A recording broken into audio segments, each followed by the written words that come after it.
পূর্বেকার জমানার তিন ব্যক্তি একটি গুহায় আশ্রয় গ্রহণ করেন। গুহার মুখটি হঠাৎ রুদ্ধ হয়ে যায়। তখন তারা নিজেদের সৎকর্মের উসিলা দিয়ে আল্লাহর নিকট দোয়া করেন। আল্লাহ তাআলা তাদের বিপদ মুক্ত করেন। সুপ্রিয় বন্ধুরা, গুহায় আশ্রয় গ্রহণকারী তিন ব্যক্তির ঘটনা। ভিডিওটি খুবই তথ্যবহুল এবং গুরুত্বপূর্ণ। ভিডিওটি না টেনে ভিডিওটিতে একটি লাইক দিয়ে সম্পূর্ণ ভিডিওটি দেখার অনুরোধ রইল। আশা করি এই গল্পের মাধ্যমে সবাই উপকৃত হবেন। ইমাম বুখারী রাদিয়াল্লাহু তাআলা আনহু ইবনে ওমর রাদিয়াল্লাহু আনহু সূত্রে বর্ণনা করেন, রাসূলুল্লাহ সাল্লাল্লাহু আলাইহি সাল্লাম ইরশাদ করেছেন, তোমাদের পূর্বেকার যুগের তিনজন লোক পথ চলছিল। হঠাৎ তারা ঝড়ে পতিত হয়। তারা একটি গুহায় আশ্রয় নেয়। তখন আকস্মাৎ গুহার মুখ বন্ধ হয়ে যায়।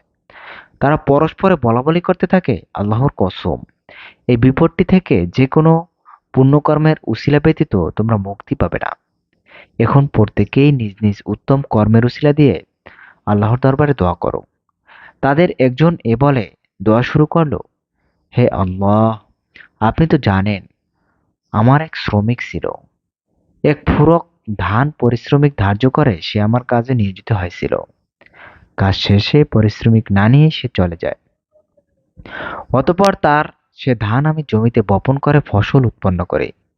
ক্রমান্বয়ে তা বৃদ্ধি পেতে থাকে। অবশেষে তা দিয়ে আমি একটি গাভী ক্রয় করি। একদিন সে আমার নিকট তার পারিশ্রমিক নেওয়ার জন্য আসে। আমি বলি, ওই যে গাভী, তা তুমি নিয়ে যাও। সে আমাকে বলে, আমার তো আপনার নিকট শুধু এক ফুরক ধানই পাও না। আমি বলি, তোমার সে ধান থেকে আমি গাভী, তুমি তা নিয়ে যাও। সে তখন ওই গাভীটি নিয়ে চলে যায়। হে মহান আল্লাহ, আপনি যদি মনে করেন যে আপনার ভয়ে আমি এরূপ করেছি, তবে আমাদেরকে এই বিপদ থেকে উদ্ধার করুন। এতে পাথরটুকু একটুখানি ফাঁক হয়ে যায়।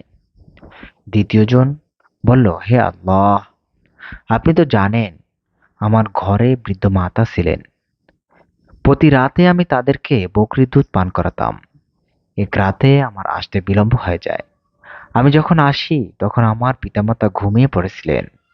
আমার পরিবার পরিজন ও ছেলেমেয়েরা তখনও ক্ষুধায় ছটফট করছিল, কান্নাকাটি করছিল। আমার পিতামাতা দুধ পান না করা পর্যন্ত আমি পরিবারের কাউকে দুধ পান করতে দিতাম না। এ সময়ে আমি পিতামাতাকে ঘুম থেকে জাগ্রত করার সমীচীন মনে করিনি। আবার তাদেরকে রেখে পরিবারের অন্যদেরকে দুধ খেতে দেওয়া পছন্দ করিনি। আমি তাদের জাগ্রত হওয়ার অপেক্ষায় থাকি। এভাবে জাগ্রত থাকতে থাকতে ভোর হয়ে যায়। হে আল্লাহ, আপনি যদি মনে করেন যে আপনার ভয়ে আমি এরূপ করেছি, তাহলে আমাদের বিপদ দূর করে দিন। অতঃপর গুহার মুখের পাথর আর একটু ফাঁক হয়ে যায়, যাতে আকাশ দেখতে পাওয়া যায়।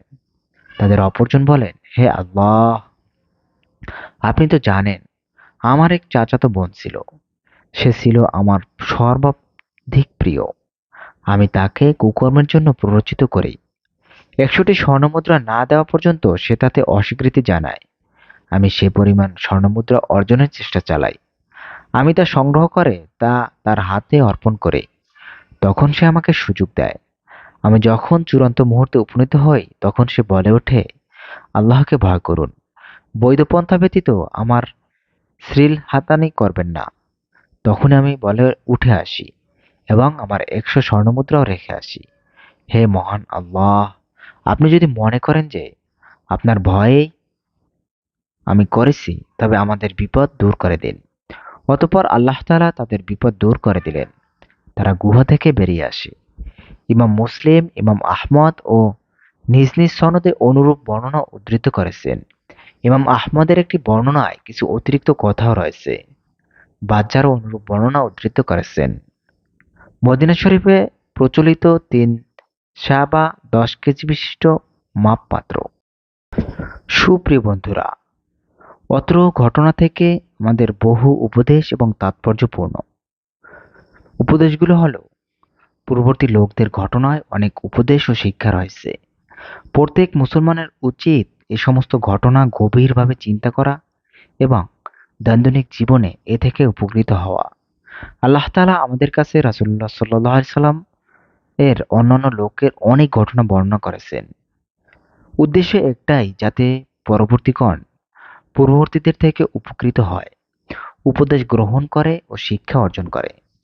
আল্লাহ তাআলা বলেন, তাদের কাহিনীতে বুদ্ধিমানদের জন্য রয়েছে শিক্ষণীয় বিষয়। এটা কোনো মন গড়া কথা নয়, কিন্তু যারা বিশ্বাস স্থাপন করে তাদের জন্য পূর্বেকার কালামের সমর্থন। ঘটনামূলক বর্ণনা পদ্ধতি মূল বিষয় বস্তু আত্মস্থ করতে শ্রোতা ও পাঠকগণকে খুবই দ্রুত আকৃষ্ট করে, ফলে সহজেই গ্রহণ করে এবং তার উপর আমল করে।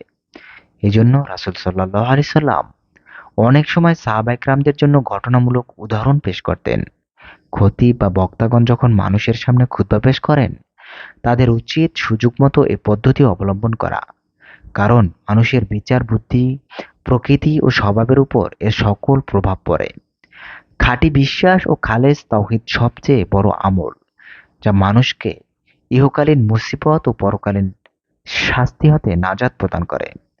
ঘটনায় বর্ণিত তিনজন লোক স্থির দৃষ্টিতে পূর্ণ আন্তরিকতা, এখলাস সহ সম্পাদনকৃত সর্বোত্তম আমলের উসিলে দিয়ে দোয়া করার ব্যাপারে একমত হয়েছে। আল্লাহ তাআলার সন্তুষ্টি অর্জনের লক্ষ্যে সম্পাদিত নেক আমলের বরাত দিয়ে দোয়া করার বৈধতা প্রমাণিত হয়।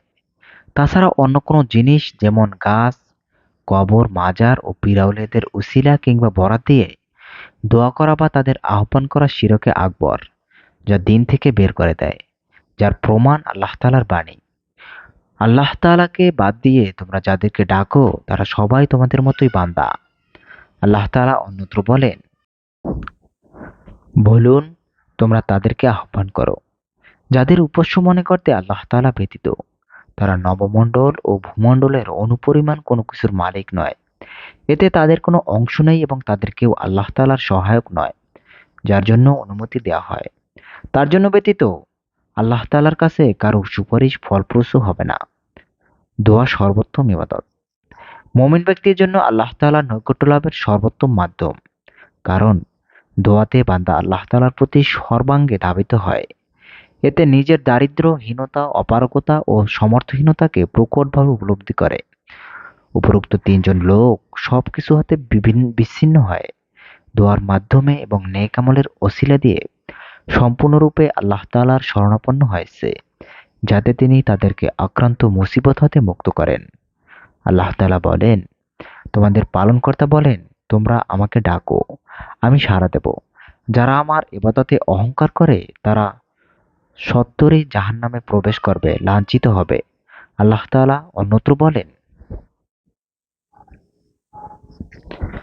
আর আমার বান্দারা যখন তোমার কাছে জিজ্ঞেস করে আমার ব্যাপারে, বস্তুত আমি রয়েছি সন্নিকটে।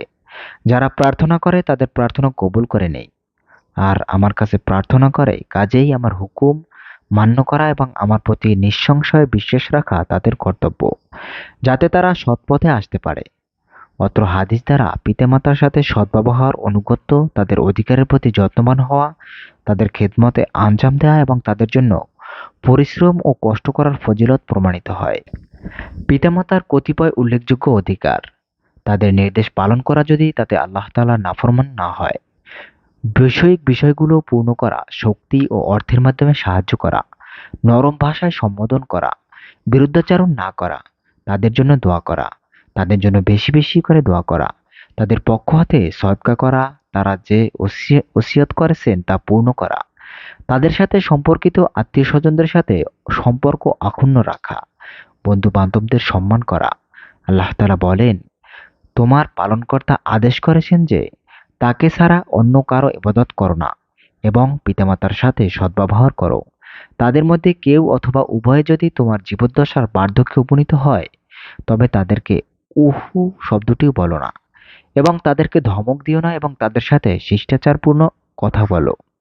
তাদের সামনে ভালোবাসার সাথে নম্রভাবে মাথা নত করে দাও এবং বলো, হে পালনকর্তা, তাদের উভয়ের প্রতি রহম করুন, যেমন তারা আমাদের শৈশবকালে লালন পালন করেছেন। পিতামাতার সাথে সদ্ব্যবহার দুনিয়ার সমস্যার সমাধান এবং আখেরাতে শাস্তি হতে নাজাতের ওসিলা। পিতামাতার আজ্ঞাবহ আলোচিত ব্যক্তির সদ্ব্যবহার তাদের সকলের উপর থেকে পাথর হটে যাওয়ার একটি কারণ ছিল। আবু দারদা রাদিয়াল্লাহু তাআলা আনহু বর্ণনা করেন, রাসূল সাল্লাল্লাহু আলাইহি সাল্লাম বলেছেন, পিতামাতার পরবর্তী মধ্যবর্তী দরজা।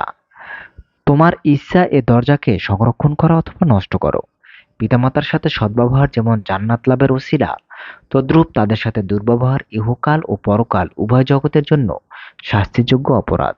রাসূল সাল্লাল্লাহু আলাইহি সাল্লাম বলেন, তিন ব্যক্তি জান্নাতে প্রবেশ করবে না: পিতামাতার বিরুদ্ধাচরণকারী, অসতী স্ত্রীর স্বামী, পুরুষের আকৃতি ধারণকারী নারী। ইসলাম বাহ্যিক পবিত্রতা, অভ্যন্তরীণ পরিচ্ছন্নতার প্রতি যথেষ্ট গুরুত্বারোপ করেছে। এর উপর ভিত্তি করে দুনিয়া ও আখিরাতে অনেক উত্তম প্রতিদানের হিসাব কষেছে। আমরা লক্ষ্য করি, মেয়েটি যখন আলস্য লোকটিকে আল্লাহ তাআলার কথা স্মরণ করিয়ে দেয়, লোকটি সাথে সাথে অশ্লীলতা থেকে বিরত থাকে, যার কারণে তারা পাথর হতে মুক্তি পেয়েছে। এটা তাদের নগদ প্রতিদান।